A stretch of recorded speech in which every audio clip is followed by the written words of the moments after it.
going to have to tell me which one is missing.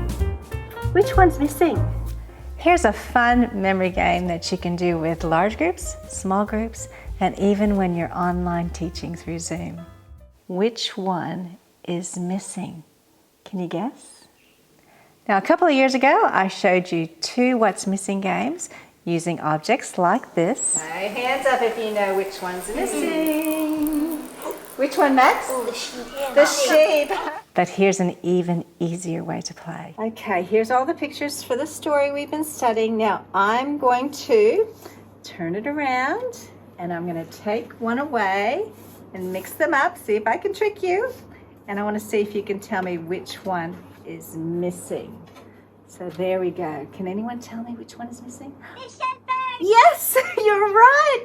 It's the fish and the birds. Well done. Now it's your turn to come on up and you can lead the game and take one away. All you need is a baking tray or a magnetic whiteboard, some pictures that go with your story or topic you are teaching. Here I'm using my memory game sheet that is on my website. I cut out the pictures, laminated them, and then added magnetic tape to the back of each card.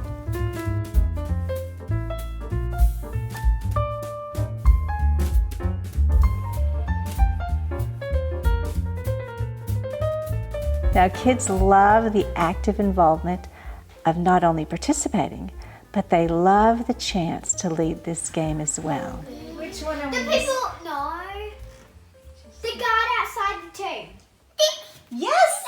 Now, I have a number of memory game tutorials on this playlist, so if you want a bit of inspiration, check that out. I also have a number of pictures for memory games already done on my website. Or you could also find your own pictures, and you know what? Your curriculum might even have some memory game pictures too that you can use. So did you like this little idea? Then please give it a thumbs up. It really helps my channel out. And if you'd like to subscribe, it's free, and then you'll be notified whenever I put up a new clip. Thanks so much for watching, and may God bless you as you teach the next generation about Jesus. Tell me which one's missing. Oh, the donkey! Oh, the donkey!